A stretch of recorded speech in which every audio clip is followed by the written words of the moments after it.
And now, Good Mike Work Commentaries and Greg Morgan presents the Winged Eagle Podcast.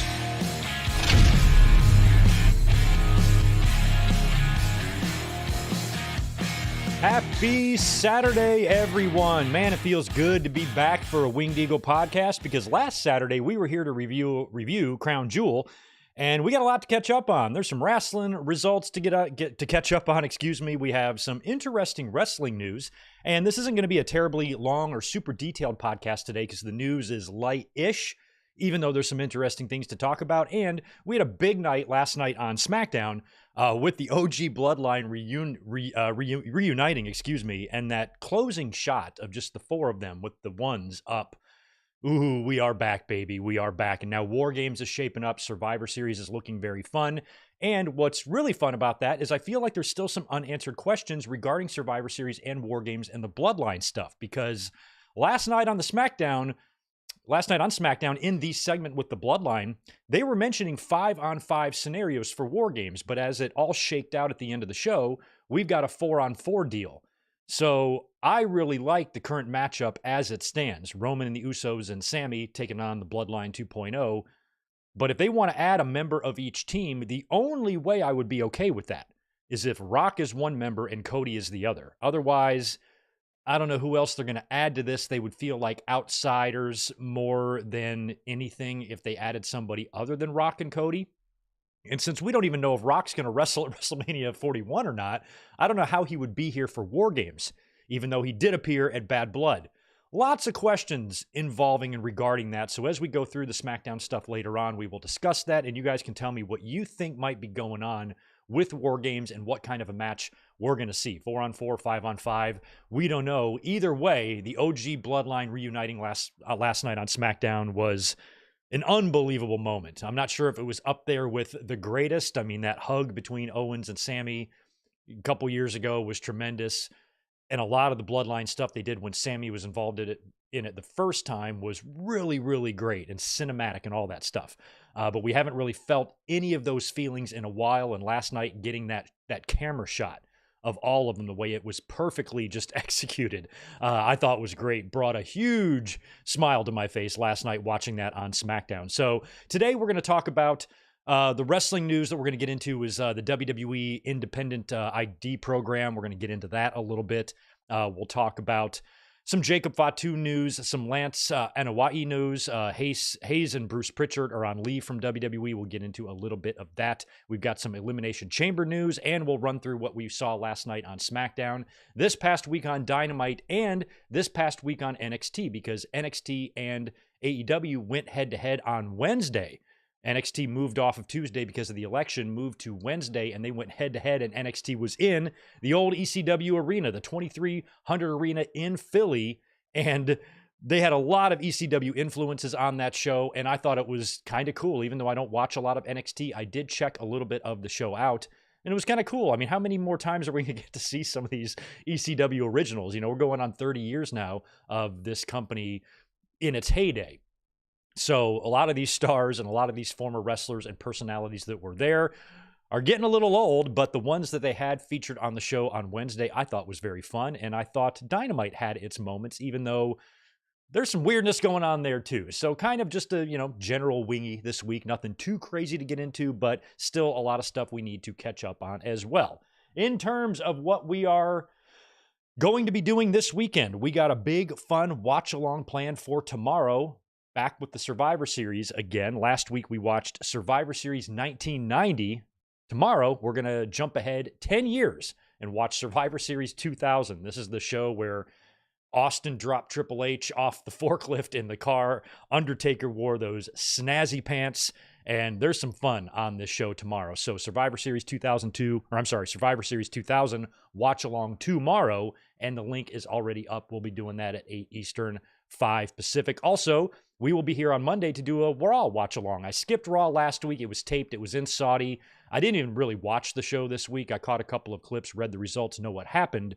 But I basically took last Monday off, did not really watch the show. So Monday night, we will be back here again to watch Raw together. So keep that in mind for the next couple of days. 3 straight days of streaming from Good Mike Work.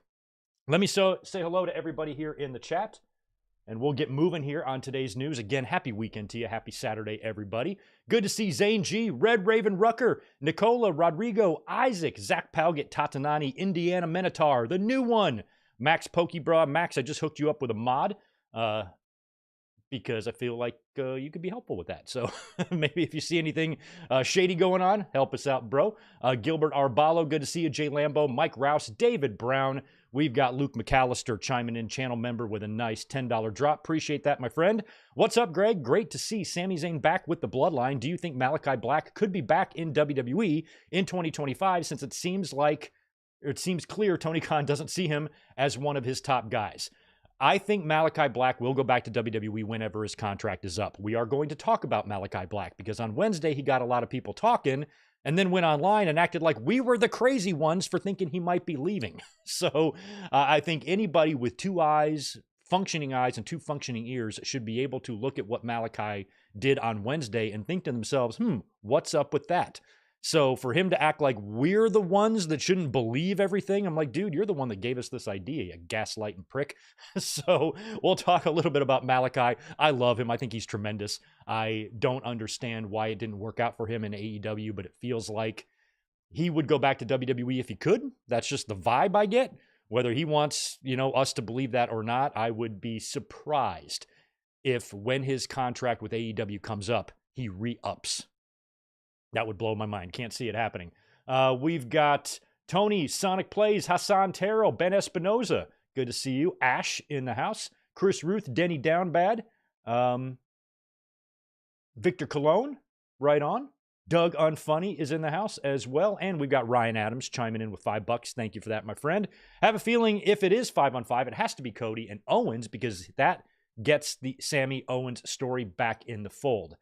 Yeah, it does, but Owens is locked in this thing with Randy Orton. Unless that pile driver last night was a way to write Orton off TV until after Survivor Series, I don't think so. I feel like Owens and Orton need to do something with each other at Survivor Series.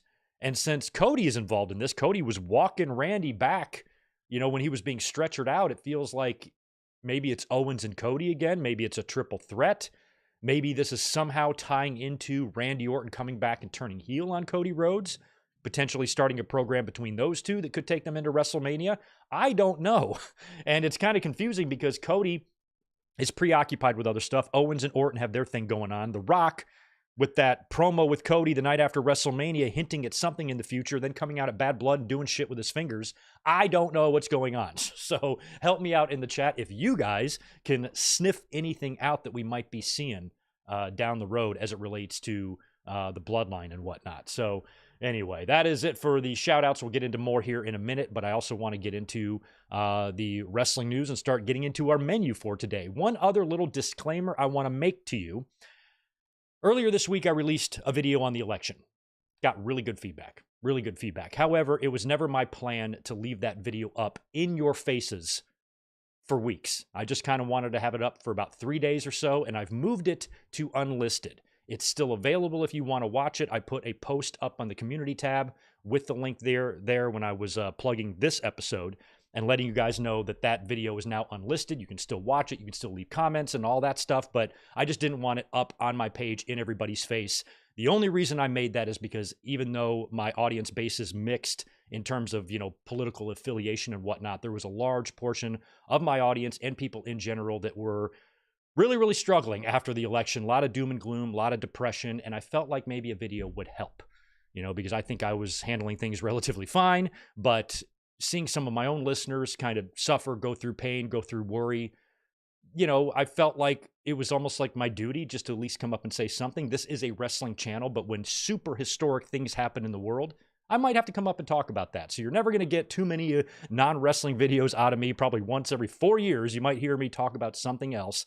That's what I did with that video. I appreciate all of the kind messages that you guys left me.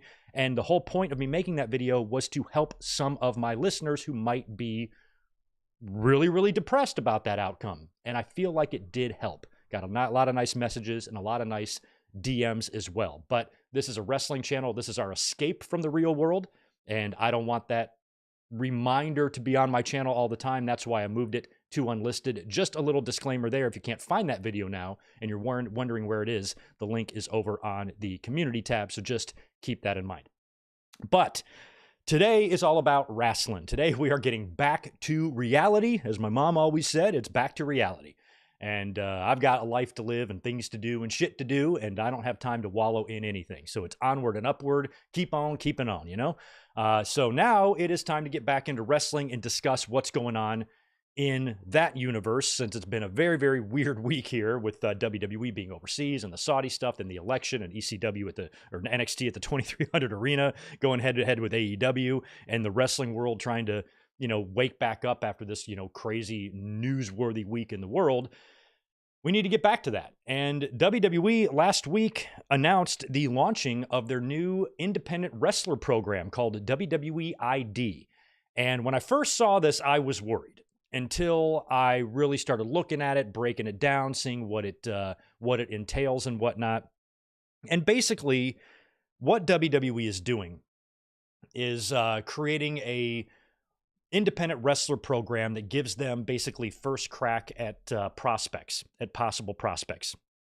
They have that next in line program, that NIL program, which is designed to target and find and recruit college athletes and then grow and turn them into pro wrestlers. This is along the same lines, but this is targeting wrestlers that are already in the business, wrestlers that are aspiring to be pro wrestlers, not athletes looking for a direction to take their life. And I really think that's a good mix and a good balance, because we have seen the way the athleticism has really evolved in pro wrestling. And a lot of that is because athletes are starting to get into it. With the women, you get these gymnasts. With the men, you get former basketball and football players who are super athletic and can do crazy shit. And if you find a super athletic person that may not have ever thought about becoming a pro wrestler, but is interested in it, you can mold them into a great pro wrestler. And we're starting to see that now with some of those NIL recruits that have come in and made names for themselves. Obafemi and I think Kehlani Jordan and probably a few others. But this is designed to target and recruit people who are aspiring to become pro wrestlers. And here's a portion of the press release that WWE issued last week about this. And I quote, "Under the program, WWE will provide prominent independent wrestling schools with the WWE ID official designation, with the goal of providing new trainees and existing talent at these select institutions with enhanced developmental opportunities. Booker T's Reality of Wrestling in Houston, Cody Rhodes' Nightmare Factory in Atlanta, Seth Rollins' Black and Brave Academy in Davenport, Iowa, Elite Pro Wrestling Training Center in Concord, New Hampshire, and Knock X Pro Academy in Los Angeles are the first WWE ID independent wrestling schools to earn the official designation. Additionally, WWE ID will identify top independent wrestling prospects with an official WWE ID prospect designation and support their developmental journey by providing financial opportunity and assisting with training, mentorship, and development, including access to world-class facilities, best in-ring class training, athletic trainers, and more. WWE ID will give fans the opportunity to follow the paths of these standout prospects on the independent wrestling scene through curated behind-the-scenes content, as well as highlights and matches showcased across WWE's social platforms."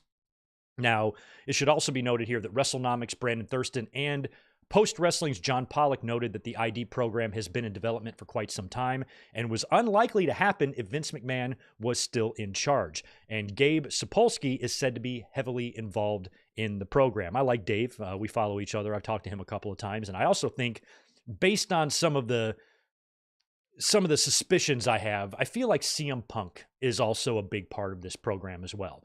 And when I first saw the news, I just kind of saw the headline, just got a general idea of what the program was about. I think I had initial concerns because it reminded me of what WWE tried to do to the UK wrestling scene a few years back, where they just wanted to corner the market on everything. And I think a lot of UK wrestling fans feel like they did damage to the wrestling scene over there a little bit with that. With this, I'm a little bit more open to it because, first of all, it's select schools. It's not like WWE is trying to grab every single potential independent prospect that they can to keep them away from AEW. It did feel like for a while WWE was in acquisition mode where they were just signing everybody, but then things changed. And now with this, I feel like since the amount of schools right now is limited, it's Booker T, it's Cody's, it's Seth Rollins, and I don't know who owns or runs the other two. But if it's select schools, then that's actually probably a good thing. It's kind of like a poor man's version of having to do another performance center, because WWE could just open up performance centers around the country, but that would be obscenely expensive. This is probably a better way to do it, having, relationships with well-functioning and somewhat successful wrestling academies or schools who puts on shows, especially the ones that are ran by WWE stars or legends. Those are usually the ones that are probably in the best financial shape and whatnot, and being able to now sign up these wrestlers. And there's already been probably a good dozen or so that have been signed up. I don't really have my finger on the pulse of the American independent wrestling scene the way I did maybe in the mid 90s. If WWE ID would have started in the late 90s, I would have been like, sign up Reckless Youth. But unfortunately, I'm not really that keyed into a lot of the prospects on the indie scene right now. So a lot of the names that have been announced, I didn't really recognize, but a lot of fans did. And it sounds like some of these names are names that a lot of fans would love to see in WWE. So it sounds like they are going to possibly have some footage, some matches of these guys on shows ran by the independent wrestling school that they're working for, and they'll show those a little bit on WWE's social media and work with these prospects. Now, what the ID program does in terms of locking these stars up is that apparently if WWE brands you with the WWE ID, they sign you up for this ID program. This is going to give WWE first crack at these prospects. So if they are in wrestling school, and if they get from the way I understand it anyway, if they get a contract offer from AEW or New Japan or AAA or anywhere else, WWE has the first option, or has the option of first refusal, which means they can either then sign them or they can let them go to sign these contracts elsewhere. So if one of these prospects is offered a contract from someone else, that means WWE then can choose to either say, no, we want to sign them, or they can let them go to go sign with those companies. So we'll see how that works the first time this comes up. If one of these WWE ID prospects gets a contract offer from somewhere else, we'll see how this is handled, but it sounds like WWE just basically now has first option at them. And a lot of these independent wrestlers, WWE is where they aspire to be. So I don't feel like the wrestlers are being used improperly in any way. This is going to be good for them if you're an independent star. Getting signed up in this, kind of early developmental deal could potentially help you reach where you want to reach. And it also puts you in a good position knowing that if you're good enough and WWE doesn't recognize it, somebody else will or might. They offer you a contract, which then forces WWE's hand to either bring you on or let you go sign that contract. So it feels like there is, at first I wasn't sure. When I'm looking at the pros and the cons, honestly, it feels like the pros outweigh the cons here. I actually think this is a good idea because this gives you a balance, even though I think it's awesome that athletes are coming into pro wrestling and becoming wrestlers. As a wrestling fan, and I'm sure you guys can agree, I kind of prefer my wrestlers to have a passion for it. I don't want wrestling to be a means to an end. I don't want wrestling to be the solution for somebody who says, I am unbelievably athletic, but I don't know what to do. Might as well do wrestling, And sometimes those people can turn out to be great pro wrestlers. There's been lots of Hall of Famers and world champions in the business that didn't initially have an interest in pro wrestling, but became interested. So it's a nice balance there of having some of those people, but then also some wrestlers who have wanted to do it since they were 5. And I think that's what you're going to find more in the independent program. And I like that because this ensures that the wrestling crop, the crop of talent that at least WWE is going to use, is going to have a mix of people who are born and bred and created in the WWE system and people who know how to work pro wrestling, trained elsewhere, traveled nationally, internationally, work with a lot of people in front of a lot of different crowd sizes and get those reps. And WWE, as we've seen, has been scaling back the amount of house shows they have. They don't run as many NXT shows. Where are these talents supposed to get these reps? Where are they supposed to get these matches? You can't just do everything in the performance center because that does not properly replicate what it's like to perform in front of a crowd. Yes, when you get to WWE, you need to learn their system, their camera angles, how they do stuff. But in terms of just performing in front of an audience, you're not going to get those reps and stuff anymore with WWE running less and less house shows. So if they develop these relationships with these other wrestling promotions, especially the ones run by Cody and Booker and Seth and whoever, they can maybe loan out NXT talent to go there, work a couple of matches, give them more experience. And so I think between this and the NIL program, this is really, I think they're doing a really, really good job of keeping the future in mind, making sure they have a good blend of super athletic people with a lot of potential and very, very gifted pro wrestlers who've been wanting to do it since they were 5 years old. And that's a good blend. You don't want it to be one or the other. You know, I think a mixture is better.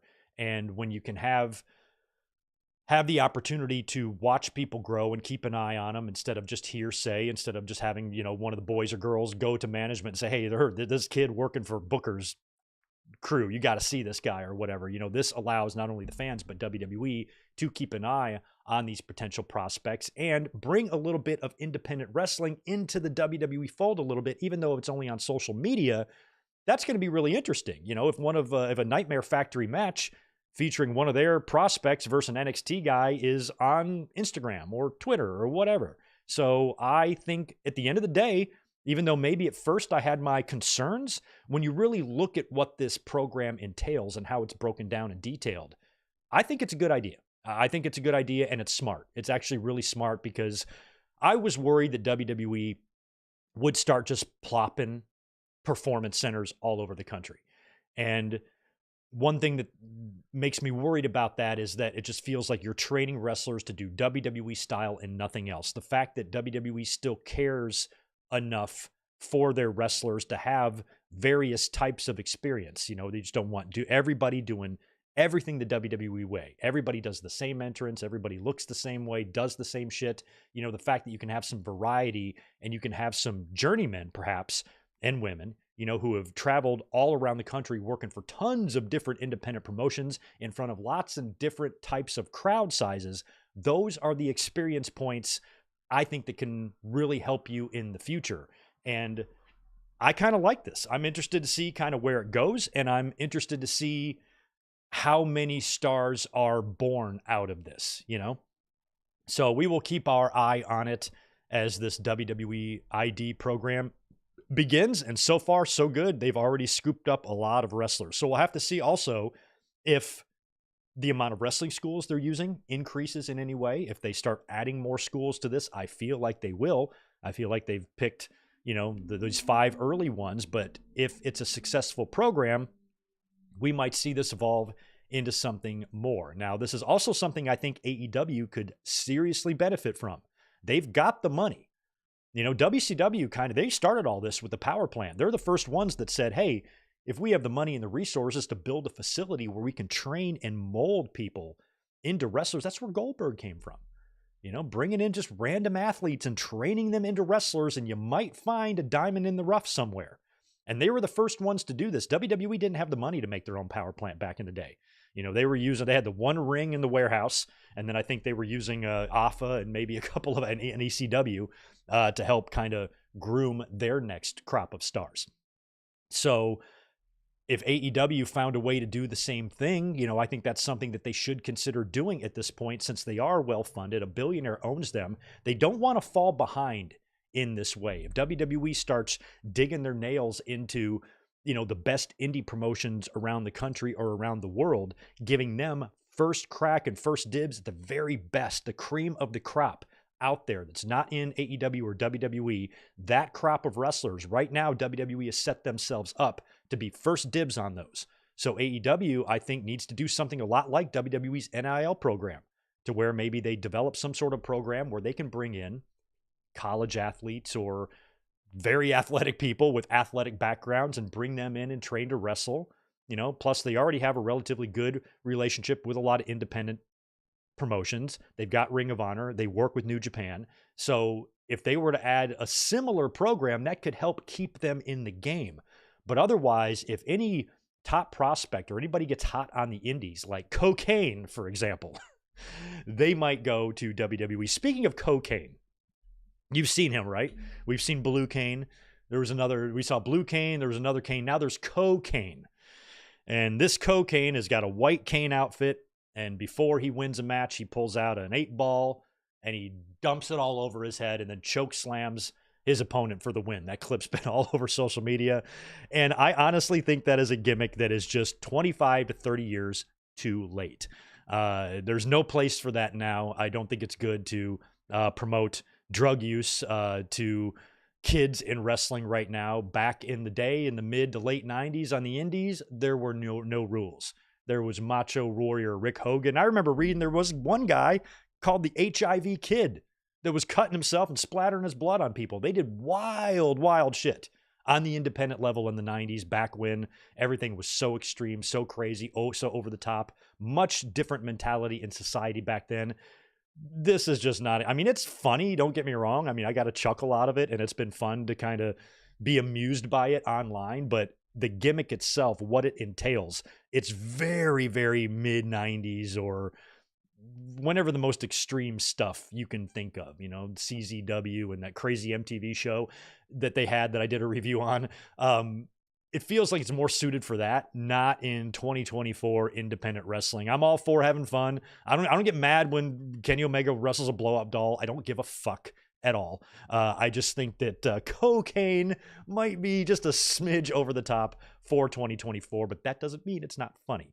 I just think it's a gimmick that is way too late. So if you've not seen Cocaine, go check him out online. You can't miss him.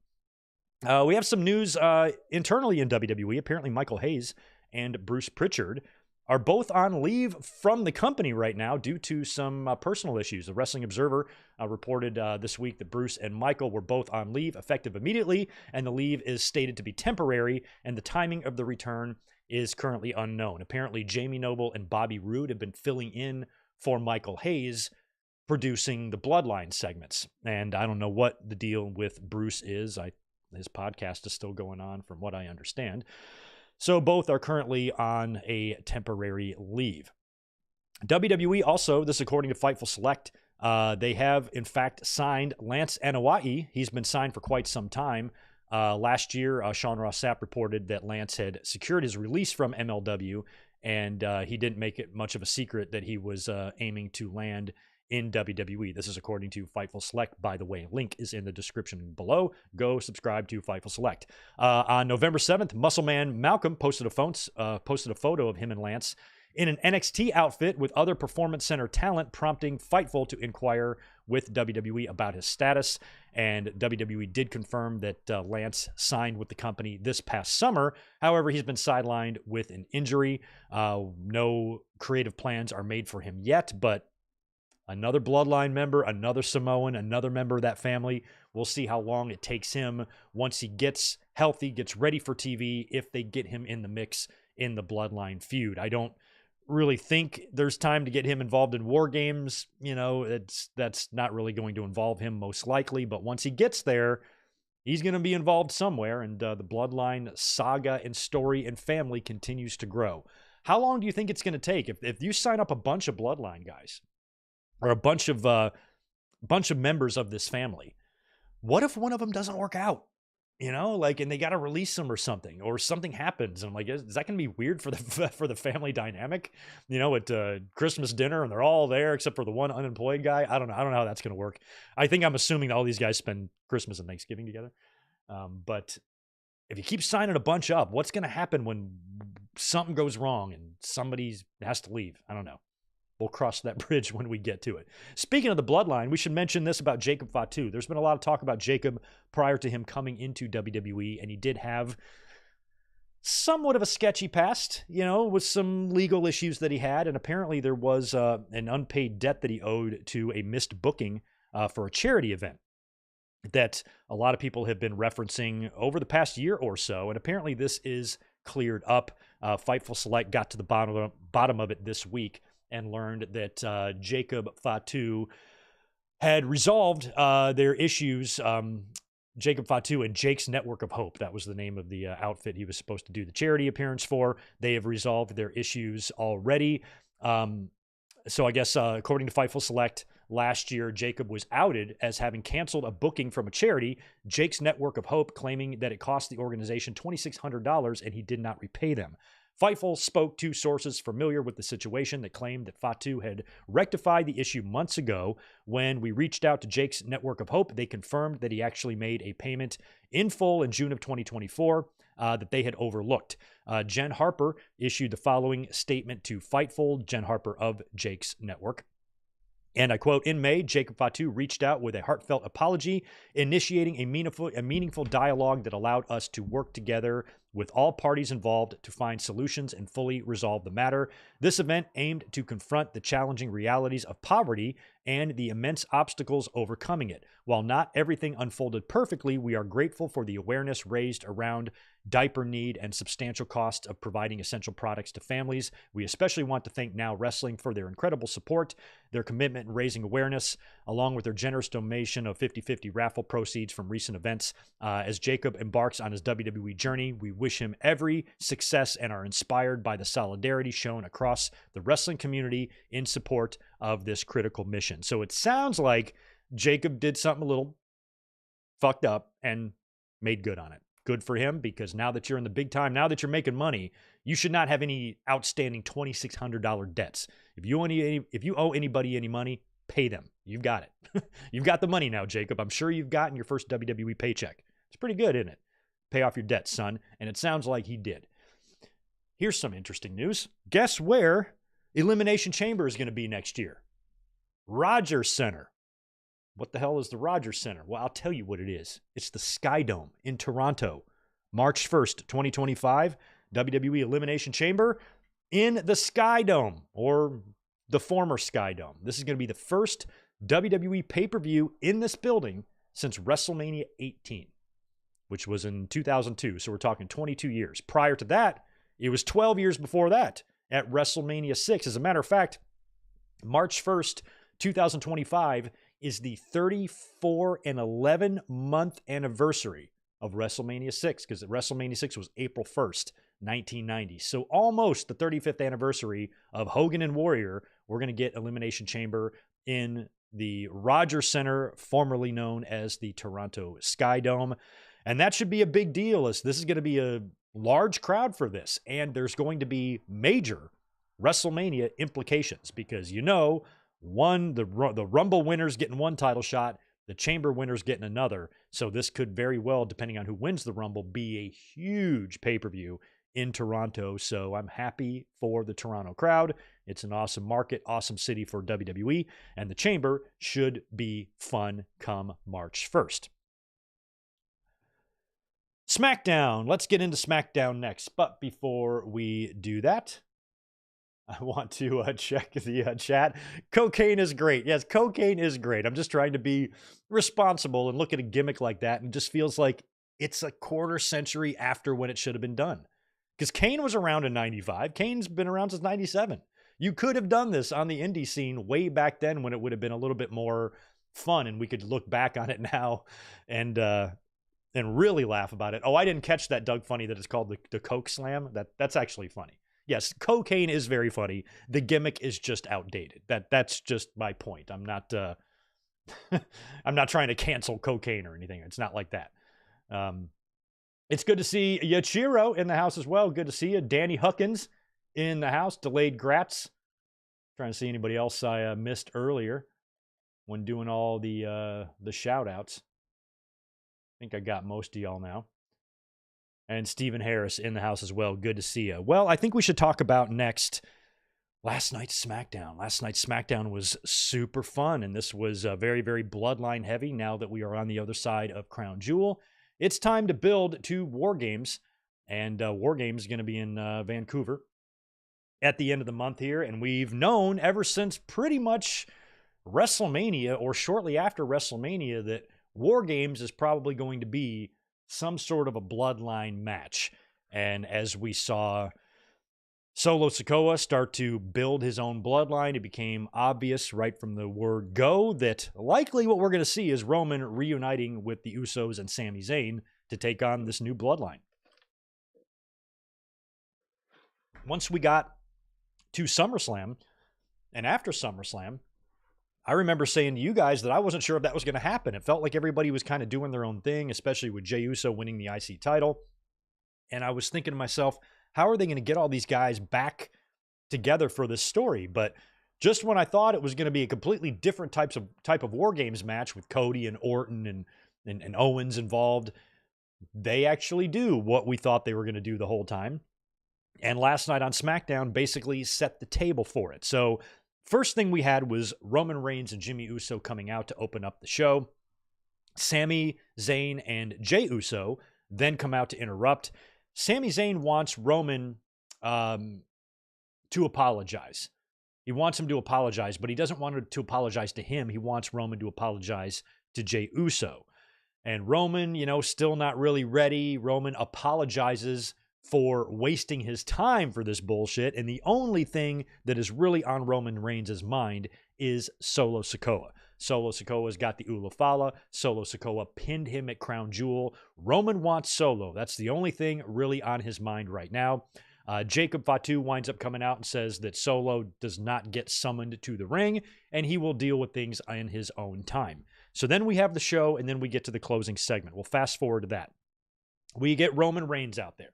He's out there by himself, I think, or Jimmy might be with him. No, Jimmy's not with him. Roman's by himself. And he flat out calls out Solo Sikoa. He challenges Solo Sikoa. And was it Bloodline? Oh, it was Bloodline in the ring first. I'm sorry. It was Solo and his crew in the ring. Roman comes out and Roman challenges Solo to a match. And then Solo changes it up and challenges Roman basically to a War Games match. Says he challenges Roman to go to the back and find 4, not 3, find 4 guys and they can go to war. And so Roman is like, War Games is what you're saying, right? But I only see 4 of you. And Solo goes, our 5th man is the one and only Sami Zayn. And then Sami comes out to the entranceway there. Bloodline then attacks Roman Reigns, start beating him down. Sami's watching all this happen. Both of the Usos come running through the entranceway, run right past Sami Zayn into the ring to try to help out Roman, but they get taken out. Solo has got Roman in the middle, all to himself. He brings Sami into the ring. Solo holds up Roman, instructs Sami to hit Roman with a haluva kick. In comes Sami, but Sami purposely nails Solo Sikoa instead. It was executed perfectly. I feel like he legitimately kicked him in the face, and the fans just exploded for that. He kicks Solo Sikoa. Usos come back. They decimate and get rid and run off Bloodline 2.0. And when everybody is gone and the Bloodline 2.0 retreats, you've got Jey, Jimmy, Sami, and Roman all in the ring. I think the first one to put his hand up is Jey. And then Jimmy follows up with the 1. Sami and Roman are in the middle. Sami goes up with the 1. And Roman looks at him and you know it's coming. And then Roman just puts the finger up. And what was so perfect about this, props to the rehearsals and the way they shot this, because the way, Sami put up his finger first and then Roman, and then the two of them simultaneously turned to the camera and walked right to the hard cam, and you've got that line of 4 of them with the ones up. My God, and the music cue. I understand now a little bit why, WWE, with someone like Roman Reigns, they have this over the top like superhero movie type of entrance theme for him, because when that music cue hit, and you had those ones up, and then you cut to the entranceway with the Bloodline 2.0, and you got Michael Cole saying War Games, and the credits on the bottom. It was just perfect. If I'm a non-wrestling fan channel surfing and I come across that, I might not know what's going on. I might not know the context of everything because I don't know these characters, but the way it's presented is going to look pretty badass to me, I would think. So, I mean, I think if anybody was just happened to be channel surfing right at that very moment and stopped on WWE and let themselves sit there for 30 seconds or a minute, they were probably sports entertained, I would say. So that whole thing was really, really awesome. And now it sets up War Games. Here's the big question. Help me in the chat because I don't know. Is it 5-on-5 or 4-on-4? War Games are generally 5-on-5, right? I think in 2022, it was 5-on-5, right? Yeah, it had to have been because it was Roman, the Usos, Solo, and Sammy. And then I think they were up against like Sheamus and a bunch of people and Owens, right? I forgot what the group of 10 was, but it was 5-on-5. So to me, 4-on-4 makes the most sense because it's Solo's crew and Roman's crew, and this is all I really need. But War Games traditionally are 5-on-5. So if it's going to be a 5-on-5, what do we do here? The Bloodline OG, you know, I guess Solo's technically part of the OG, but the Bloodline, Roman and the Usos and Sammy, do they need anything else? Do they need someone else added to that? The only way 5-on-5 to me would really make any sense is if the fifth members of each respective team was Cody Rhodes and The Rock, because there's a lot of still speculation about what they're going to do, if anything, next year, if The Rock is even going to wrestle at all, if he's going to wrestle Cody, if there's going to be a match there, and if there is going to be a match between those two. One good way to set that up would be at Survivor Series. You know, years ago when Rock made his comeback and faced John Cena at WrestleMania, a lot of people forget that he wrestled at Survivor Series a few months before that. That was his first match back in Madison Square Garden in 2011. That was our first look at him in the ring physically. So it's not like Rock couldn't do that. He could definitely be in War Games. It would just be weird having The Rock in War Games, you know, unless he's the last man in that cage. And he saunters down all slow at the very end and barely does fucking anything. We could see that. But like, if it's going to be 5-on-5, it feels like you got to rule out Orton and Owens because they're doing shit. You know, unless they're so desperate to get their hands on each other that Nick Aldis just chucks them in the cage. But then you've got two kind of storylines overlapping a little bit there. But you would also rekindle the dynamic with Kevin Owens and Sami Zayn, because based on what we're going to talk about Kevin Owens in a minute, based on what he did to Randy Orton and his motivations for why he turned on Owens and Orton, or I'm sorry, Cody and Orton, from Kevin Owens' perspective, he should want to murder Sami Zayn for what he did last night. You know, these guys are best friends, but we've seen how angry Kevin Owens has been with people who have not chosen to no longer condemn the Bloodline. And now that Sammy is standing with them all, putting his finger up, there could be a dynamic there. So did they knock Orton off TV with a pile driver to keep him away from War Games for a bit? I don't know what, and then put Cody and Owens on separate sides. That means Owens is going to be with Bloodline 2.0. And it just feels like he's out of place there. But if you got to round out the five somehow, maybe that's what you do. Maybe it's Cody and Owens, but then where does Randy Orton fit in? Is he really going to be off TV for a month for a shitty pile driver? It wasn't even that good. I mean, I know that it's a banned move and they did a good job of selling the importance of a pile driver, but come on, Lawler used that as his finish for 30 years, and the only person to ever be carried away on a stretcher was Andy Kaufman. So the fact that they're stretching out Orton is weird. Granted, Orton has health issues with his back and his neck already. You know, 2004, Randy Orton probably would have popped right up from this, but I feel like the overstating the devastation and the importance of the pile driver was a bit much, in my opinion. So it felt like maybe they're going to keep Orton off of TV for a while, but how are you not going to have him at Survivor Series? So how do the pieces fall? How do the pieces fall? I don't know. Yeah, you're bringing up in good Superman Bass Fisher, bringing up Zilla Fatu, Hikuleo. We know Hikuleo's coming in, Lance Anoa'i. Would any of them fit in War Games, though? You know, a lot of fans aren't going to know who they are. You know, if it's going to be War Games, I'd much rather have Cody and The Rock be the fifth members than Hikuleo and Zilla Fatu, you know? So I feel like Survivor Series, I'm hoping so basically with the War Games, I feel like the match is perfect right now. Leave it as it is, 4 against 4. But if it's going to be 5-on-5, I feel like no matter what you do, I feel like it's going to harm the match unless it's Cody and Rock. And I will at least understand the logic of putting Owens with Bloodline 2.0.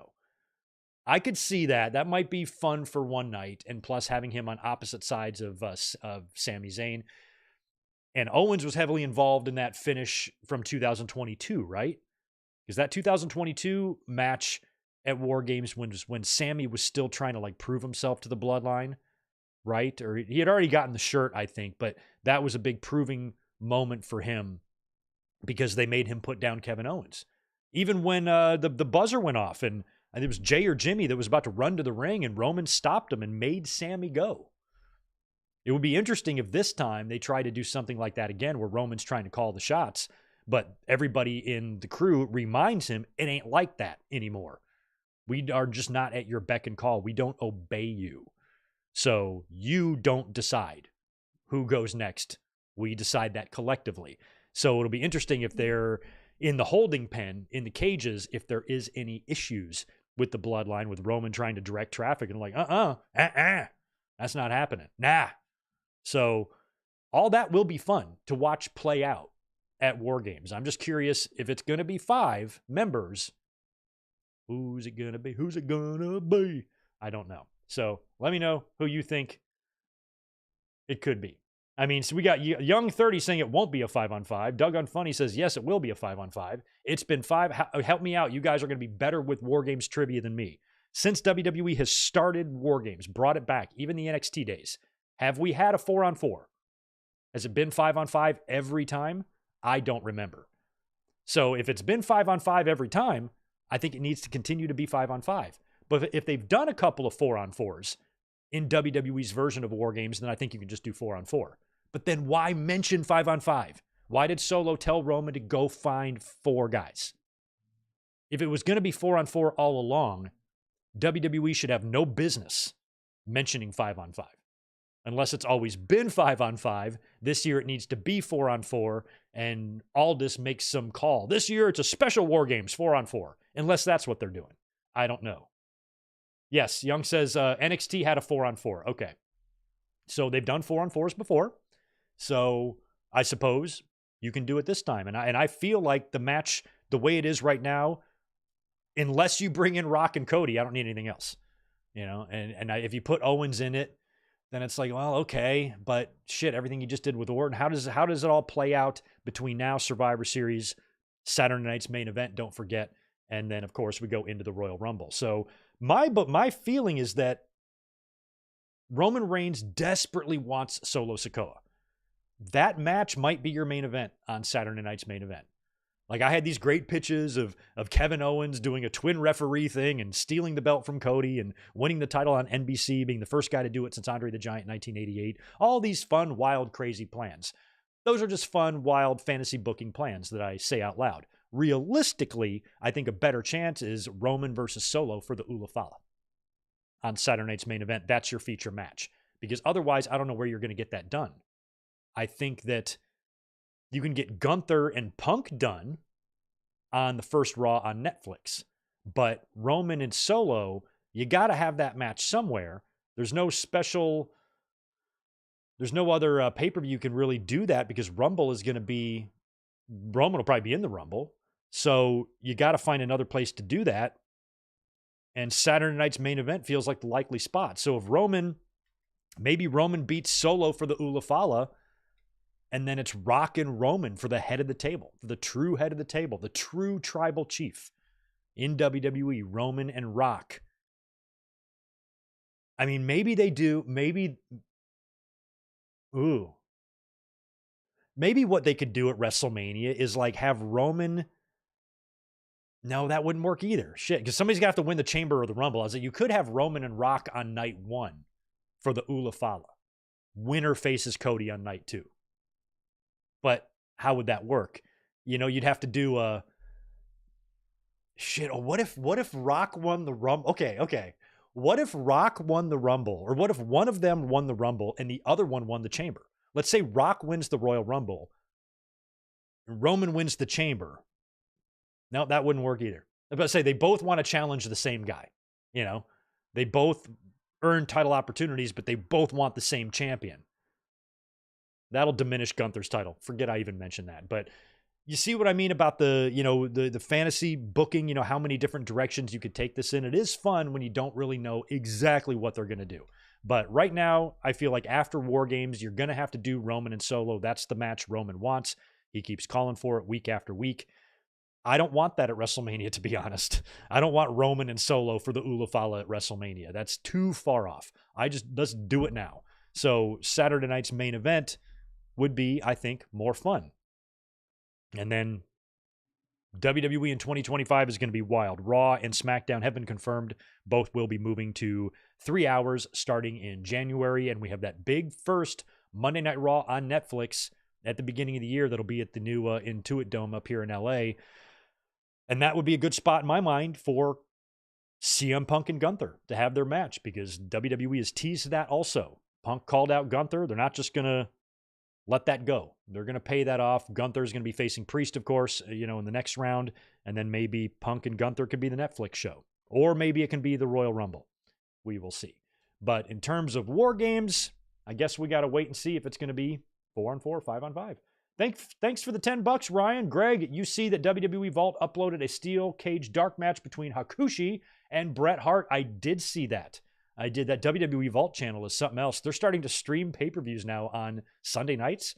If they happen to stream one that we plan to watch, we could just watch it on YouTube. We'll see how that goes in the future. But that WWE Vault channel is tremendous. A lot of good gems in there. Lots of them.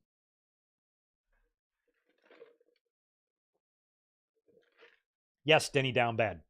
The Chamber winner is reserved for the other title that the Rumble winner doesn't challenge for. That's generally how it goes. So the only way my idea would work is if, you know, Rock won the Rumble and then says, I'm not going to tell you who I'm going to challenge yet. And then they do the Chamber and Roman wins. And then it turns out they both want to challenge the same guy. So then they wrestle each other. The winner gets the title shot, and then Gunther finds a new challenger somehow. I don't know if that sounds too good, but could be one thing that they do. Also, last night on SmackDown, we had Bayley defeating Candice LeRae. We had DIY defeating Pretty Deadly, and this was all Ciampa. Ciampa's starting to get, I think, a little bit annoyed, a little bit pissed off that they dropped the tag team titles recently, and DIY is kind of losing a little bit of steam. He wins the match all by himself, very aggressive, just destroys either Elton or whatever the fuck his name is, one of those Pretty Deadly guys, kicks his ass, and wins the match by himself, never even tagged Johnny Gargano in, and then walked away after the match. So DIY is either heading for another split, or Ciampa, you know, is about to get back on the map here. I would love to get old, crazy, psychotic NXT Tommaso Ciampa back. Man, that would be fun. And we have seen how fun Gargano and Ciampa can be when they are at odds. I don't know if they could ever translate any of that NXT magic onto the main roster, but I'm all for them giving it a shot, that's for sure. So we'll see where that takes itself. Bianca Belair and Jade Cargill also defeated Tiffany Stratton and Nia Jax. And I believe Raquel and Liv have a championship match against those two on Monday night. Liv, I'd have them do the upset. I'd make the upset. I'd put the belts on Liv and Raquel, just boosting Liv Morgan's momentum and ego even more. She has had a pretty good run with that women's world title. She won the Crown Jewel championship at Crown Jewel, and now to turn around and win another belt, like a third belt in the course of a week or two, would be awesome. So I'm kind of rooting for them. That's the match. I'm not making that up, right? I'm not imagining that. I think it's going to be Liv and Raquel. They're getting a tag title shot at some point. I think that's on Monday. Correct me if I'm right or wrong on that, but I would actually like to see Liv and Raquel take those titles. But last night's match was not bad. I actually enjoyed it. Jade and Bianca are still a lot of fun together. I feel like that's going to be your WrestleMania match. I don't know what else you do other than that, so I feel like it's got to be that. So at some point, these women are going to have to drop the belts and start moving into that. And based on the fact that Bianca apparently has no desire to really turn heel, it's going to have to be Jade going heel. And we'll see how that issue takes its, progresses into next year. But I might even wait a little longer, even though I think it would be awesome if Liv and Raquel won the tag titles. Maybe it's a little too early to take them off Jade and Bianca. Maybe you wait until after the Rumble. Maybe you put them both in the Rumble and they kind of maybe mix it up in the Rumble again. And that causes some dissension in the team. And then their very first title defense after the Rumble, they drop the titles and boom, there you go. I might do it that way. But they could drop them as early as their match with Raquel and Liv Morgan. We will see. Motor City Machine Guns also defeated A-Town Down to retain their tag team championships. And we also had the big angle between Randy Orton and Kevin Owens. Orton comes out, gets on the mic. He's screaming, he's yelling, he's demanding that Kevin Owens comes out. He does. Love Kevin Owens' shirt. Oh, it says Owens was right or Kevin is right or something like that. He's briefly held off by security, but he breaches that. He gets in the ring. The two men start brawling with each other, and Owens picks up Orton and gives him a pile driver in the middle of the ring. Orton sells it really well, kind of goes stiff, and security freaks out. They get Owens out of there. Medical personnel comes in. They stretcher Orton, neck brace, strap him down, ambulance, hospital, the whole nine, and really selling that pile driver as a big deal. So we'll see how long this will keep Randy Orton out and when he's going to get this next match against Kevin Owens. We can put him in the chamber, sure, but I feel like his issue with Randy Orton, unless this pile driver was a way to put that on the back burner until after Survivor Series. But I feel like we've got so much time between now and then that Orton could come back on the final SmackDown before Survivor Series or a couple weeks before and lay down a big challenge to him for Survivor Series. I guess that's what they're going to do. Or these guys could be factored into War Games somehow. But you also got to think about Cody. Cody is going to have to defend his championship or not, which means Cody will probably either be in the War Games match or he will have a title defense. Maybe he has another one against Kevin Owens. I don't know. I don't know what the hell is going to happen yet with that, but we'll start learning those answers real soon. Like I said earlier, I did not watch Monday Night Raw this week, but I did see that Io Sky won the number one contenders battle royal. Or maybe it's Io that's got the match against Liv Morgan. I got to look at the Raw preview. So Io won the number one contenders battle royal. I don't think they specified when that match was going to happen. So that could be Survivor Series. That's a ways off, though. I like Io Sky as well. Maybe Morgan could win the tags with Raquel and then drop the women's title to Io Sky. I would love to see Io Sky win the championship. I think Liv Morgan is on a roll, so I'm not sure if I'm ready to cool her off yet, but I certainly wouldn't be opposed to Io Sky picking up an upset win. That's for sure, whenever that match is going to happen. Should talk briefly about NXT. So NXT and AEW went head-to-head against each other on Wednesday night. NXT won the ratings battle, went into Wednesday night on AEW's own night and beat them on their own night. 619,000 to 523,000. So just about a 100,000 viewer victory there by NXT. The only thing that was the same was the demo. NXT only had a percentage point on them in the demo. So that's a big deal for NXT. Now, I will say this. If it was a regular NXT show, if NXT didn't do anything special, then Dynamite surely would have beaten them, I feel like. Like, if I like looking at it as a fan who likes both companies, I'm not tribal, I'm not an idiot, don't care about any of that. So when I'm looking at the two shows, the NXT product or Dynamite, and they're on head-to-head, which one am I going to choose to watch? I'm going to choose to watch Dynamite every time. Unless NXT just happens to be in Philly, running the first WWE show ever at the old ECW arena, and flooding it with a bunch of former ECW stars. That would be interesting to me, and I would probably tune into that. So they knew that they had wrestling competition, and they beefed up their show to make fans watch them instead. And it worked because it was a cool setup. I had no idea. You couldn't really tell because it was so dark, and I don't know what the inside of that building looks like now. I don't know the shape of the building. I always thought it was a really dingy, busted-ass old place.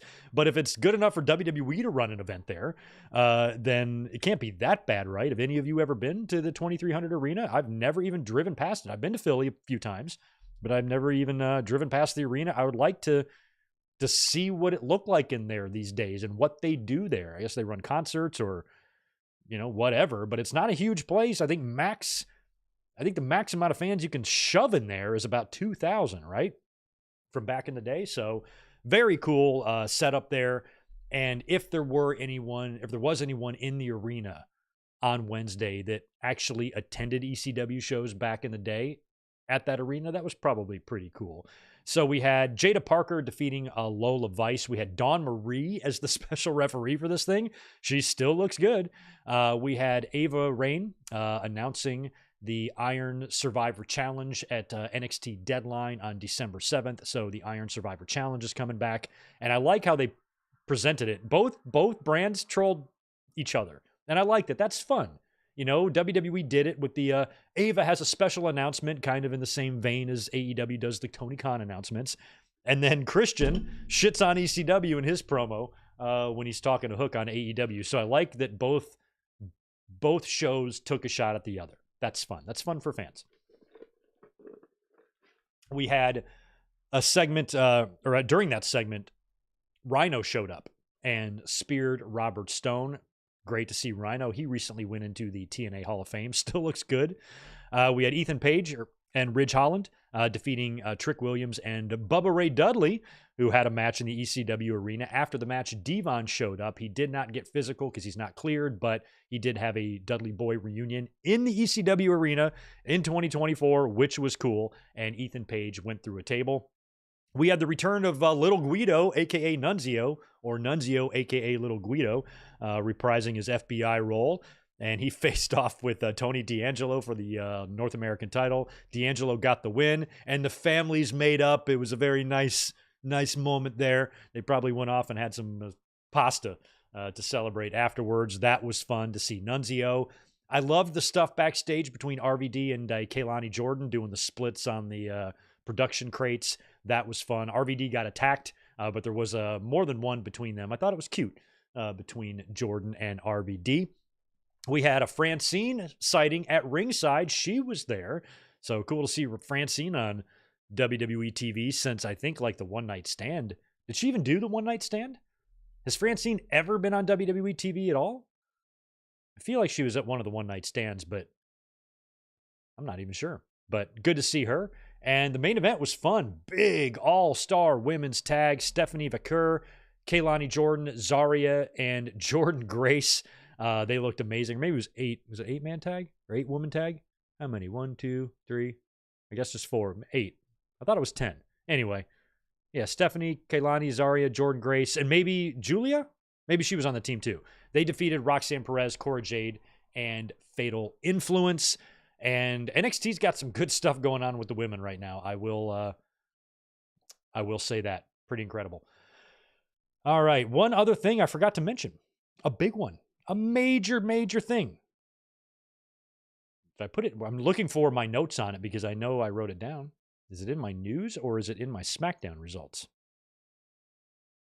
Oh, yeah, okay. So anyway, one major thing we have not talked about yet, and I meant to mention this in our SmackDown rundown, is that last night on SmackDown, Nick Aldis introduced a new Women's U.S. Championship. Now, this got spoiled. There was an announcement made by WWE that Aldis was going to have a history-making announcement. So a lot of fans assumed it was going to be SmackDown's going to be 3 hours or whatever. And I'm like, no, if they're making it sound like it's a history-making announcement, I think it's got to be more than that. And then some fans started speculating that it was going to be a women's mid-card championship, which a lot of fans we've been calling for a long time, many, many years. So Nick Aldis announces the creation of the Women's United States Championship. And on one hand, I think that's great. On the other hand, I'm not sure. The belt design is basically just a smaller version of the current U.S. Championship with a white strap. They unveiled it, and I'm not a huge fan of the U.S. title. It's not a bad-looking title, but I don't love it. So the fact that it's just a smaller version of that is I guess not that surprising. It does keep everything, uniform and organized. And I'm kind of a belt Nazi when it comes to that. I'm really kind of finicky about how they always gobble up and jumble up belt histories and things like that. And I just wish the legacies were a little bit more organized. So not naming the championship after the show that it's on is a huge plus. So if they want to have a women's US title, fine. And it got me wondering why it wasn't the women's IC title. I'm like, if you had a choice to do one or the other, why wouldn't you do the women's IC? The WWE has a longer history with the IC than the US. And then it dawned on me, oh shit, are they going to do the women's IC and put it on Raw? They probably are. We're probably going to get a women's IC because I would love to get a women's Intercontinental title that was maybe in the design of the old one, like the old belt that Brett and Sean wore specifically because he would always have colored straps, or the Cody belt when he resurrected the Intercontinental title, just get the old design with a white strap, maybe bedazzle it a little bit, maybe make it a little girly or something, I don't know. And I think that would be a really good looking mid-card title. But since they announced this United States Championship, that makes me think that they're going to announce an Intercontinental Championship at some point on Raw. I don't know how I feel about this. It's nothing against the women. It's against the size of the division, the amount of women that are in the division. And I don't know the exact numbers. If anybody has figures off the top of your head, how many men are on the roster compared to how many women are on the roster? And to have the same amount of championships in each roster, when one roster probably has 3 times more than the other, I think that's too many championships for a roster this size. If it was up to me, in the women's division, there would have been an undercard title made a long time ago, and it would have been basically, essentially, the second world title that they created. I would have one women's champion in the division, just one, and then I would have one mid-card title. I'd have a women's world champion and a women's intercontinental champion and women's tag team champions. Those are the only belts you need for a roster the size that it is. Now, I know it's growing. There are a lot of women in WWE, but if now you have 4 singles championships and tag team championships, that's 6 championship belts you now have in your women's division. Figure out the percentages. What does that mean? That 20% of the roster will be champions? Something like that. It just feels like it's a lot of belts if they did that. So I'm happy they brought in a women's mid-card belt. It's about time. AEW brought in the TBS title long ago. We thought this was long overdue in WWE, but I argued that once they made the second women's world title that you don't really need the mid-card title now. And I felt like that's just the way it should have been done all along. They should have made an IC title years ago for the women and still just had your one champion. So I feel like it's pros and cons. I feel like on one hand it's good, but on the other hand, it's going to kind of diminish the value of your championships if you're just passing more of these championships around to more of these women all the time. We've seen this with the men too. Sometimes everybody is champion. Everybody just wins the title. And especially, some of the mid-card titles and stuff like that. So I don't know if it's necessarily necessary, but I think it's something that WWE has been considering, fans have been expecting, and we knew was coming for the longest time. There's really no reason to wait anymore. But if they're about to bring in an IC2, I just worry that might be too many belts for the women. We'll have to see. Maybe Pierce gets pissed at Aldis and then makes his own version on Raw. And we've also heard a couple of rumors this week, too, that Triple H has been kind of considering ending the brand split altogether and have Raw, SmackDown, NXT people work all of the shows. You got to either do it one or the other. That's my problem with WWE. They've never really been able to decide what they want to do with this. They do a brand split, but then immediately just change the rules as they go. And then when Vince was around, they were doing that, was it Superstar Shakeup, or you had like a certain amount of times you could remember when they were doing that, they put like a rule in place where you could work another show 3 times in a month or once a month or something like that. And they fucked that up in week 2 by not following their own set of rules that they just put in place days earlier, and they break it at the very next TV. So those were very frustrating days. So if Triple H is starting to think that there's a better way to do this, Do it one or the other. This limbo shit is annoying. It's stupid to have a draft when all of the talent is intermingling on all of the shows. Why do the draft? So either do a brand split or don't do a brand split. Whatever you do, just stick to it. That's all I ask. So we'll see how it progresses. But if Triple H no longer wants to do the brand split, that's why it's good that these championship belts have names. It's not the Raw title and the SmackDown this and the Raw that. You got the IC, you got the US on men's and women's.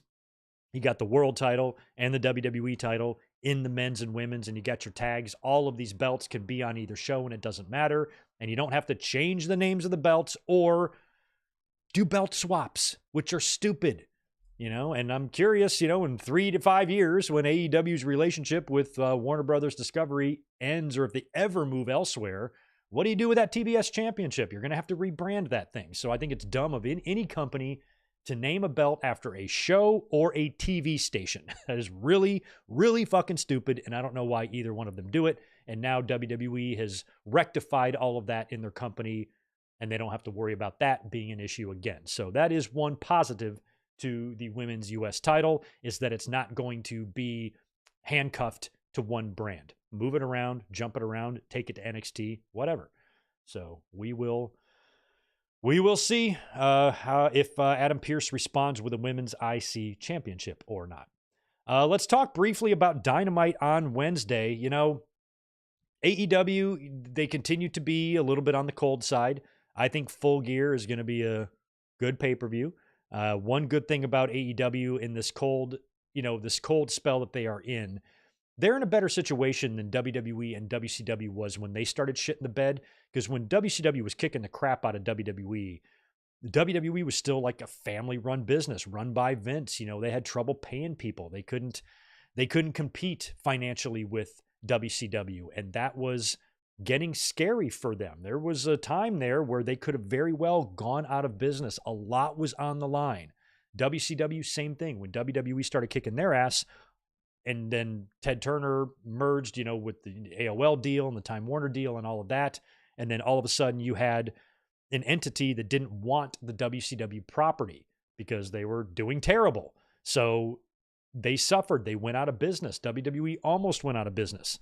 And WCW got gobbled up by WWE. Same thing happened to ECW. With AEW, they are in a position financially and on TV to weather the storm, So at least if things aren't great in the company right now, the wrestlers aren't mentally checked out. Nobody's going out there and walking through the motions or anything like that. One good thing about AEW is they are still providing quality pay-per-views and quality wrestling across their shows. The talent is good, matches are good, pay-per-views are good, but their overall product as a whole doesn't have the fire that it did a few years ago, and the interest is way down, especially with WWE's interest being way up. So it's up to AEW to figure something out between now and when their next TV deal comes up, to find something that works and breathes life back into your company. And that's what I'm hoping for them. But in the meantime, everything they're going to be doing is still going to be quality wrestling. It's just not stuff that's currently setting the world on fire. So I feel like they've got to see some improvements in the next 3 years. If 3 years from now, when they're up for negotiation again with Warner Brothers Discovery, and their numbers and everything is virtually the exact same as where it is right now, then they could be in some trouble. But in the meantime, like I said, they still have quality stuff going on. It's just their competition isn't sucking ass. And Dynamite was awesome 4 years ago when WWE was just god awful.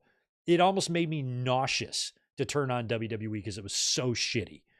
So that's when AEW was most popular. And we even said back then, if WWE ever gets their act together, how AEW will respond to that. And we've seen a lot of things happen. The loss of Cody, Jade, Punk, a lot of things have happened in AEW over the past couple of years.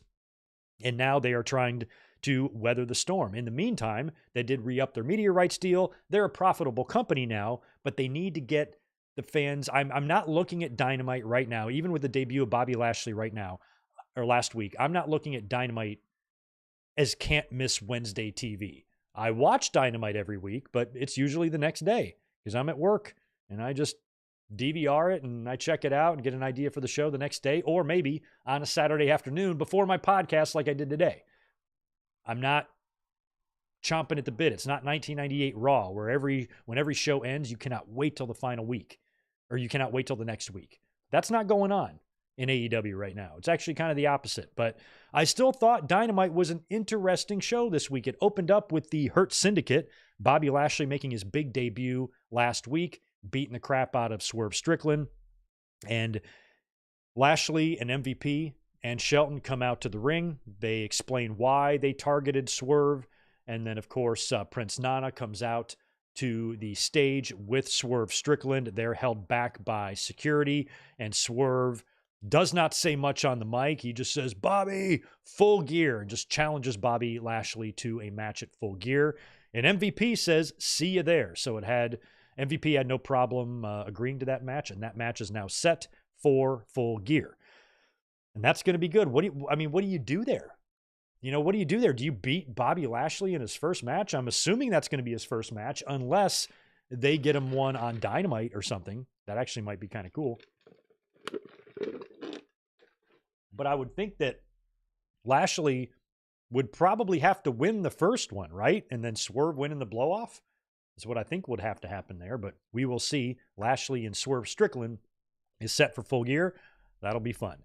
Darby Allin and Orange Cassidy teamed up to take on two members of the Death Riders, Pac and Claudio. This match had no winner because Marina Shafir just gets in the ring and kicks the referee, kicks him right out of the ring.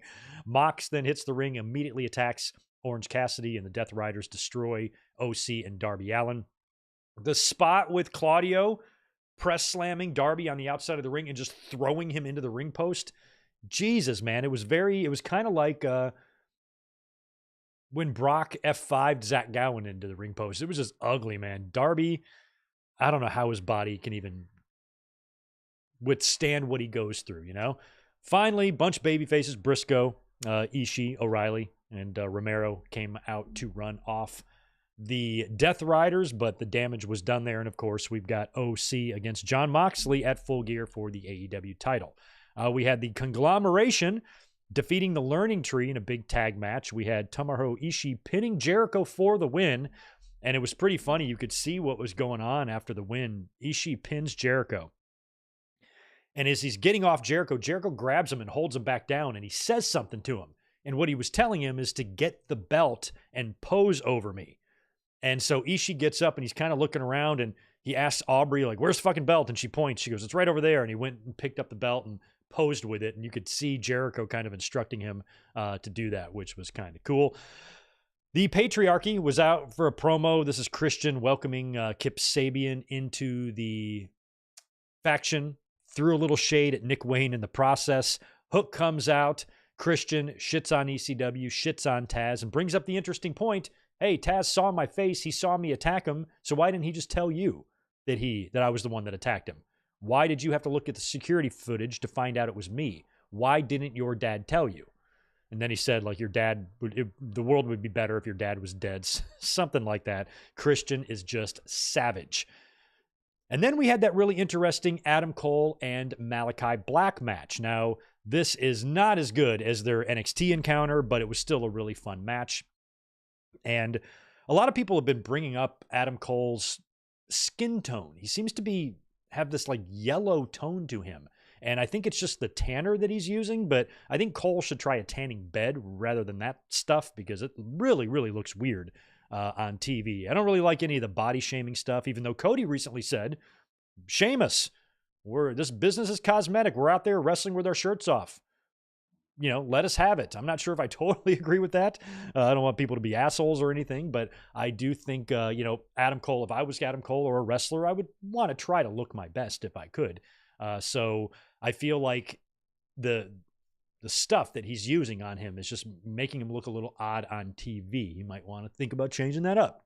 But I like Cole, love Chugs. He's one of the nicest people in the business, and feels very uncomfortable to throw him any kind of critiques at all. But it was still a really good match, but it was kind of what happened after that. And even what happened in the finish, because the finish saw Malakai sitting up in the ring and basically just looking at Adam Cole and telling him, do it, execute me. And there was this little pause there, and then Cole was like, okay. So he hits the ropes and boom, comes in with the boom to the back of the head to Malakai and pins him and puts him down. And then the two men kind of come face to face after the match and share this hug. And they do have a long history with each other. There's a lot of mutual respect there, but it's kind of a side of Malakai we haven't seen. He's been in the House of Black, kind of the spooky type of character. To see him more human here is a little weird, even though Malakai's had a very strange run in AEW, not having very many singles matches at all. Feels like he's kind of doesn't want to be there, and Tony Khan knows it, but there's nothing he can do about it. He left and came back. He's had to kill a lot of rumors about him, and things like that. So things are just weird with Malakai in general. But then after the match, they share this hug, and then Malakai leaves and looks back at the ring in this very ominous kind of way. And then Cole even cuts a post-match promo where he sets up his potential triple threat with Roddy and MJF. And in that promo, he thanks Malakai Black for the match, says he's one of the toughest people he's ever wrestled and all this stuff. And a lot of fans started saying, is this a goodbye? Was this Malakai Black's last match in AEW? If he's going to leave AEW, and a lot of fans have felt like he's back to WWE the moment he's contractually allowed to go. And if he was, for example, leaving and his contract was up and we just didn't hear about it until now, that's probably the way I'd send him off to, have him lose to one of my guys and, Cole kind of put him over on the way out, shared a hug, applause from the fans. But then the very next day, I think on Instagram, Malakai Black posts a video where he is basically mad that fans came to this conclusion. I'm not retiring. I haven't been hurt in 3 years. I'm not going anywhere. I wish people would stop reporting things, and I'm getting tired of having to do this. I'm like, well, dude, did you not see what you did? You guys watched Dynamite, didn't you? Maybe some of you didn't. I mean, if you watch that whole thing, we have wrestling fan brains. We've been watching wrestling for a long time, most of us. We know how things sometimes go and what to look for and hints that can be given. And that was the classic way that a lot of people go out. So the fans aren't crazy. We didn't just pluck this shit out of thin air. This was right in our faces. This is something that you did. And somebody on, I think it was Twitter, brought up a good point. The brilliance of Malakai being a worker, because we have heard about Malakai kind of not wanting to do jobs and stuff, and he's only lost a couple of matches in AEW. And so maybe he did this to distract from the fact that he lost. Maybe the way he lost the match, the hug with Cole, the way he looked back at the ring, knowing that would get the fans speculating about his future and talking about that instead of the fact that he lost. Just another way to kind of protect himself, as he does have plans to go to WWE, probably when his contract is up. That's just an observation from where we sit. I'm not claiming to know about his life. It's his business, not mine. I want Malakai Black to go where he's happy. But I would be very surprised if we read the headline, Malakai Black re-signs with AEW for another 3 years. If we ever see that headline, that would surprise me. So I'm just saying, we're not crazy, to come to some of these conclusions that we've come to. And nobody really knows when Malakai Black's contract is up. Some think it might be the end of 2025. Some might think it's the end of this year. Some have talked about an option. Maybe it's technically up at the end of this year, but there's an option to roll it over for another year. And if Malakai really wants to go back to WWE and be with his wife, then it's up to Tony Khan to decide if he wants to be spiteful or not. Do I keep you here another year, or do I just let you go and cut my losses? If he keeps him around another year, you could essentially use that year to convince him to stay. But somebody like Malakai, his mind is probably already made up, I would think. So he released a video squashing those rumors. We are likely not going to see him at the Royal Rumble next year in January, or I guess February. But then again, doing all that stuff was very cryptic as well. And I think it's silly to yell at the fans. I understand the fans can be silly. Sometimes the fans can be stupid. And sometimes fans can be gullible. But I don't blame any fan at all who would have watched that match and watched the way Malakai left and thought that that might be the end for him in AEW. Any rational wrestling fan would draw that same conclusion. So don't yell at us, Malakai Black. You're the one that did it, not us. You know, so we didn't pull it out of our ass. You made us feel that way. So anyway, that was fun. And of course, the main event was fun. Ricochet was going to take on Kyle Fletcher and Konosuke Takeshita in a tag team match, and he was hyping up a mystery partner. And we have heard that Powerhouse Hobbs has been cleared, and I had a feeling it was going to be him. I was kind of eyeballing the show a little bit, and I thought it could either be Ospreay or Hobbs. And when Ricochet came out to announce him, the way he started talking him up, I'm like, oh yeah, it's definitely going to be Hobbs. And holy shit. I mean, Hobbs was already like looking ridiculously shredded and ripped before he got injured, but he's even more so now. His physical transformation, he's always been a big muscular guy, but his physical transformation from when he was first signed, he was not the brick house that he is now. My goodness.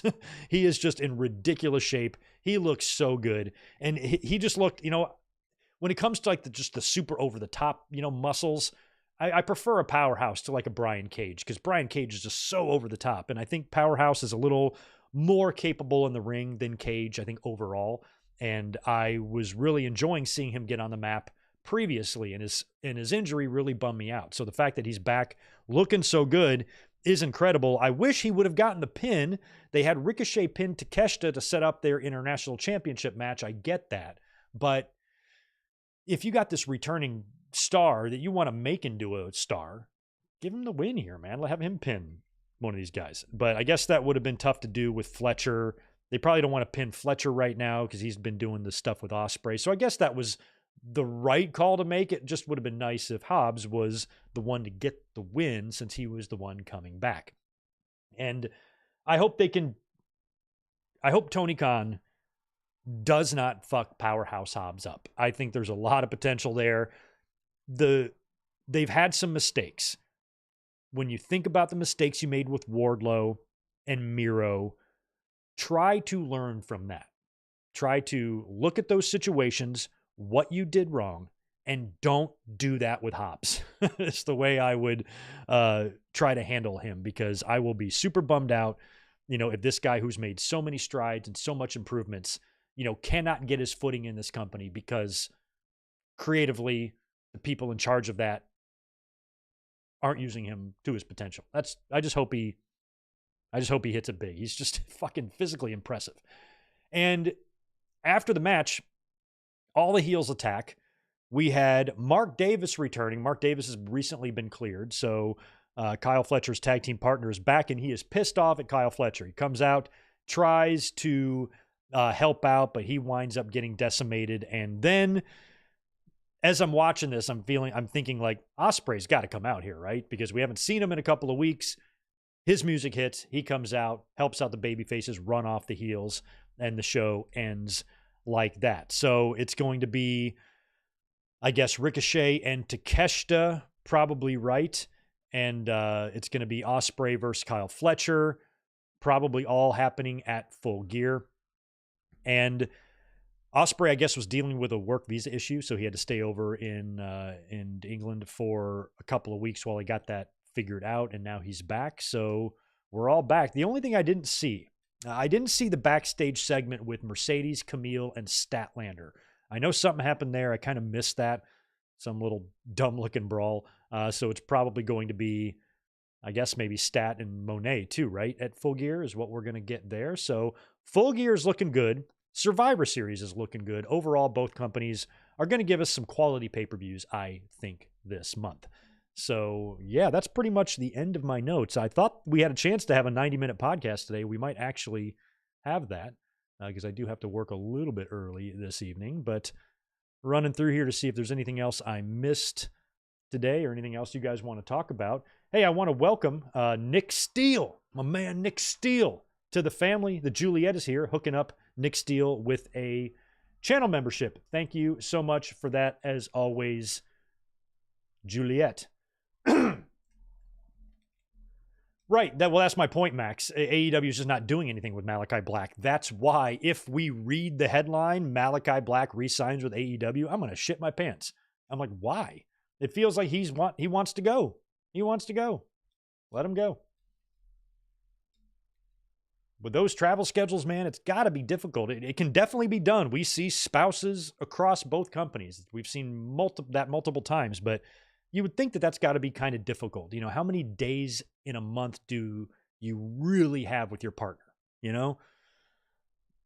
Crazy. Daniel Malcolm, good to see you, man. Appreciate the 5 from you. I thought at Mania 39, Roman said to enjoy filet mignon and not fast food in terms of story pacing. Meanwhile, OG Bloodline reunion rushed as hell. Well, yeah, I mean, they did rush it, but if the end game is war games, you know, you got to get these guys together. So maybe they rushed it, but they couldn't have held off too much longer. But I think last week, I think I was the one that was suggesting maybe having the Sammy moment where Sammy finally rejoins the group. Save that for the go home, you know, like the go home SmackDown. You know, the whole time the War Games match has already been accepted, but Roman is struggling to, you know, form his crew. And then Sammy comes in at the very last SmackDown, puts up the one, you know, that would be awesome. That would only leave you, though, 2 days to really build that match firmly. But if you build it up on TV to where, you know, like the fans know, but they don't know type of thing, like we know we're going to get that match. Just keep teasing us that Sammy's eventually going to come around and then do it on the go home show. Maybe that would have been made a little more sense for the story. But I feel like maybe they could have also done a better job of slowly planting some seeds here over the summer, because as you guys remember, I started saying, like, I don't think they're going to do that now, because it did feel like that started to not be the plan. And maybe it always was. Maybe they had planned to just really not kickstart it until after Crown Jewel, but I thought there was plenty of things they could have done this summer, maybe a backstage run-in at SummerSlam between some members or whatever, where seeds are just planted for War Games and you built a little slower to it. I can understand that critique, but I still love that moment on SmackDown last night. Despite it being rushed, didn't make it any less good because it was tremendous. Yes, Victor Colon, I did see that Carl Anderson got injured. We wish him the best. He will be out, I think, until past WrestleMania. So we don't see Gallows and Anderson much anyway, but all the best to him. It's never good when somebody gets injured, and we wish him well.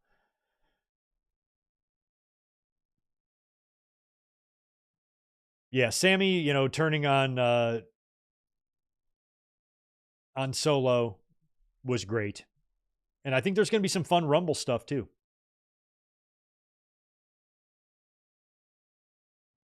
Yeah, Doug on funny. Aleister Black, his theme in WWE was good. I'm not a fan of the I don't know what the genre is called, but the screaming metal, that type of metal. I'm not really a fan of that genre, but his song was badass. I thought it rocked. So we could get that back. We could definitely get that back. I'd put Zelina with him, honestly. Might as well. I mean, Zelina, I just feel like Zelina's got a ceiling, you know? And so if she became like the Scarlet, you know, to Alistair's Cross, that could be good. If you start dressing Zelina like that, she'd look fucking awesome. Imagine that feud. Imagine a Malakai or Aleister Black and Zelina. They would be very similar in character, I think, to a Cross and a Scarlet. Their presentation would be similar. That would be fun. That could be fun. Yeah. Aleister Black and Zelina together against Cross and Scarlet and some badass Satan war or something. I don't know. Might be fun. Might be fun for TV.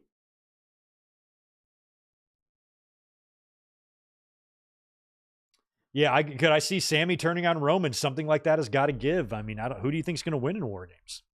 Could be anybody. But anywho, I've got to get out of here. I got a big night at work tonight. Again, it's the weekend. But I got a couple days off after that, and we're going to be here the next 2 nights in a row watching some wrestling together. Starting tomorrow, Survivor Series 2000 Classic Watch Along. Make sure you join us, 8 o'clock Eastern, 5 Pacific. We'll kick back and we'll watch a classic. I haven't watched this show in so long, so it'll be fun to see Triple H get dropped off that forklift together. You guys have a great rest of your Saturday. Thanks so much for hanging out with me today, and look forward to kicking back and hanging out with y'all tomorrow night. Have a good one. Peace.